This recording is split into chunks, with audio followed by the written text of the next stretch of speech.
Japan আর US মিলে বর্তমানে কি করছে সেই বিষয়ে একটা ইন্টারেস্টিং খবর আছে। আমি যখন আমেরিকার বহু মাস আগে আমেরিকার 1 থেকে 10 এপিসোডের সমস্ত কিছু বুঝিয়েছিলাম, কিভাবে আমেরিকার পুরো ফিনান্সিয়াল সিস্টেম, ইকোনমি কিভাবে চলে, মিলিটারি কমপ্লেক্স, আইটি ইন্ডাস্ট্রির উত্থান কেন হলো, যেই আইটি ইন্ডাস্ট্রি শুধুমাত্র ডলার দ্বারা ক্রিয়েটেড একটা ইন্ডাস্ট্রি, যার জন্য গত 30 বছর ধরে আইটি ইন্ডাস্ট্রির এত স্যালারি, এত টাকা, আর সমস্ত ছেলেমেয়েরা শুধু আইটি পড়েছে আর আইটিরই চাকরি করেছে।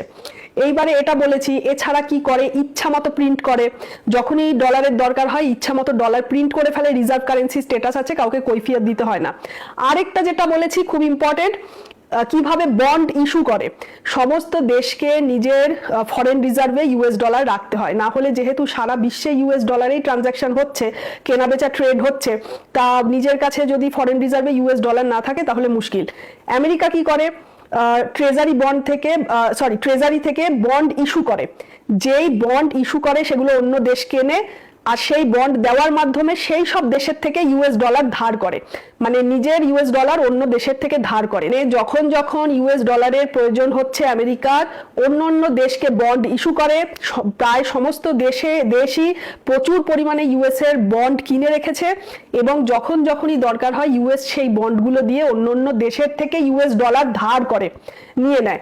তো এরকম ভাবেই প্রায় সমস্ত দেশের কাছেই এরকম ট্রেজারি বন্ড রয়েছে, ইউএস এর বন্ড রয়েছে, যার মধ্যে আমি আরও একটা ভিডিও করেছিলাম যে ভারত হচ্ছে 50 billion US treasury bond dump করে দিয়েছে।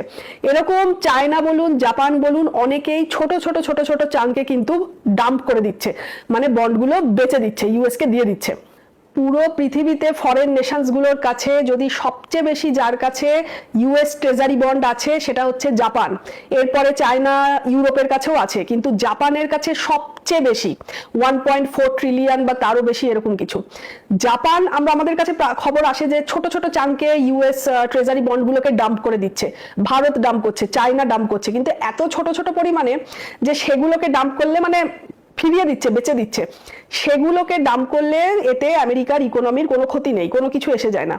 কিন্তু জাপান যদি কখনো এরম হয়, আপনারা খবর পান, আমরা খবর পাই, সেটা হবে একটা বিরাট অ্যালার্ট, যে জাপান যদি, মানে সেই দিন অ্যালার্ম বেজে যাবে, জাপান যদি বিরাট পরিমাণে কোনোদিনও চাঙ্ক ডাম্প করে দেয় ইউএস ট্রেজারি বন্ডের এক দিনের মধ্যে, তখনই কিন্তু পুরো ইউএস এর ইকোনমি, স্টক মার্কেট পুরো ধসে পড়বে। কিছুদিন আগে কি হয়েছে, কিছুদিন আগে যখন জাপানের যে কারেন্সি ইয়েন যখন সাংঘাতিকভাবে ডিভ্যালু করেছে, মানে সাংঘাতিকভাবে কমে গেছে ডলারের এগেনস্টে, খুবই মারাত্মকভাবে, তখন তাড়াতাড়ি করে সেটাকে স্টেবল করার জন্য জাপানের ইয়েনকে ইউএস আর জাপান, ব্যাংক অফ জাপান দুজনে একসাথে মিলে কাজ করে কি করলো, ইউরো, তাদের কাছে যা যা ইউরো ছিল সেই ইউরোগুলোকে বেচে দিয়ে, সেই ইউরোগুলোকে ডাম্প করে দিয়ে তারা ইয়েন কেনা হলো, ইয়েন কিনলো। সেই ইয়েন কেনার মাধ্যমে জাপানের ইকোনমিকে একটুখানি, মানে কারেন্সির ডিভ্যালুয়েশনকে একটুখানি স্টেবল করেছে। এবারে প্রশ্ন হচ্ছে, ইউএস কেন জাপানকে হেল্প করছে, মানে দুজনে মিলে কোঅর্ডিনেট করছে, কেন করছে, এতে আমেরিকার কি স্বার্থ রয়েছে, ইউএস এর সাথে জাপানের এমন কি সমঝোতা হয়েছে? অনেক অ্যানালিস্টরা এর ব্যাখ্যা করছেন যে ব্যাংক অফ জাপান আমেরিকাকে থ্রেট দিচ্ছে, দুটো থ্রেট, এক হচ্ছে ইন্টারেস্ট রেট বাড়াবে, আরেকটা হচ্ছে এই যে ব্যাংক অফ জাপানের কাছে আমি যে এই যে বললাম 1 ট্রিলিয়নেরও বেশি ইউএস ট্রেজারি বন্ড রয়েছে, ওটাকে ডাম্প করে দেবে। যদি ওটাকে ডাম্প করে দেয় তাহলে একদিনে 30-40% স্টক মার্কেট ধসে পড়লে পুরো আমেরিকাতে একটা ভয়ঙ্কর পরিস্থিতি তৈরি হবে। এটাকে আটকানোর জন্যই দুজনে মিলে তাড়াতাড়ি করে কি করলো, তাদের কাছে যা যা ইউরো ছিল ইউরোকে ডাম্প করে দিয়ে স্টেবল করছে। আরেকটা পয়েন্ট, প্রথম পয়েন্টটা কি বলেছিলাম যে ব্যাংক অফ জাপান থ্রেট দিচ্ছে যে ইন্টারেস্ট রেট বাড়াবে। এত কাল ধরে, এত বছর ধরে জিরো ইন্টারেস্ট রেটে আমেরিকার বড়োয়াররা তারা জাপানের থেকে লোন তুলেছে, করে আমেরিকার মার্কেটে ইনভেস্ট করেছে, মানে পুরো মার্কেটের, আমেরিকার ইউএস এর মার্কেটের একটা বিরাট অংশ এই জাপানের থেকে লোন তুলে জাপান জিরো ইন্টারেস্ট রেটে দিয়েছে, সেটা করে নিজেদের ইকোনমির এত সুপ্রিমেসি বজায় রেখেছে। এইবারে এখন আর জিরো ইন্টারেস্ট রেট নেই, এত বছর ধরে এত আইয়াসি করার পরে, আমেরিকাকে করতে দেওয়ার পরে এখন জাপান একটুখানি রেট করেছে, এরপরে থ্রেট দিচ্ছে আরো ইন্টারেস্ট রেট বাড়াতে থাকবে। যদি এটা করতে থাকে তাহলে এত আমেরিকার যারা বড় বড় ইনভেস্টাররা এরকম ভাবে জিরো ইন্টারেস্ট রেটে এতদিন ধরে মজা করে গেছে, তাদের ওই, মানে মোট কথা আমেরিকার যে ফাইন্যান্স, যে ফিনান্সিয়াল স্টেবিলিটি বা আমেরিকার ইকোনমি, মার্কেট, এগুলোর উপরে বিরাট প্রভাব পড়বে। এক কথায় এটাই বলা যায়, আমেরিকার ইকোনমির প্রাণ ভোমরা কিন্তু এই ব্যাংক অফ জাপানের হাতে। তাই জাপানের ইকোনমিক্যাল অবস্থা ভীষণ খারাপ, জাপানের ইকোনমিকে শেষ করে দিয়েছে এই আমেরিকা এতদিন লুটে লুটে। এবারে আগামী দিনে জাপানের এখন বোধ শক্তি এসছে, জাপান কি করবে।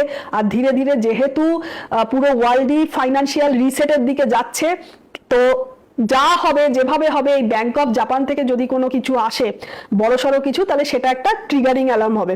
যাই করবে এখন আবার মনে হচ্ছে যে যাই করবে ফিনান্সিয়াল রিসেটের জন্য আমেরিকা আর জাপান একসাথে মিলেই করবে। তো দেখা যাক আগামী দিনে আমাদের কাছে আর কি কি খবর আসে। সহজ বাংলায় কঠিন ভূরাজনীতি, এটি আমার ইউটিউব চ্যানেল। সকলকে অনুরোধ করব পূর্ববর্তী সমস্ত ভিডিও দেখতে এই ইউটিউব চ্যানেলে আসবেন। এখানে প্লেলিস্টে 3টে প্লেলিস্ট আছে। একটি প্লেলিস্ট প্রথম, যেটি ইউএস ডলারের উত্থান, কিভাবে fiat currency reserve currency status পেয়েছে, তারপর থেকে পুরো পৃথিবীতে ডলারের হেজিমনি কিভাবে চালিয়েছে, পুঙ্খানুপুঙ্খ ডিটেলস ব্যাখ্যা আমি করেছি সহজ বাংলায়।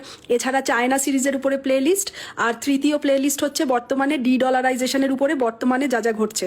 সকলকে অনুরোধ করব এই চ্যানেলে গিয়ে পূর্ববর্তী সমস্ত ভিডিও দেখলে আপনাদের আরও সবকিছু পরিষ্কার হবে।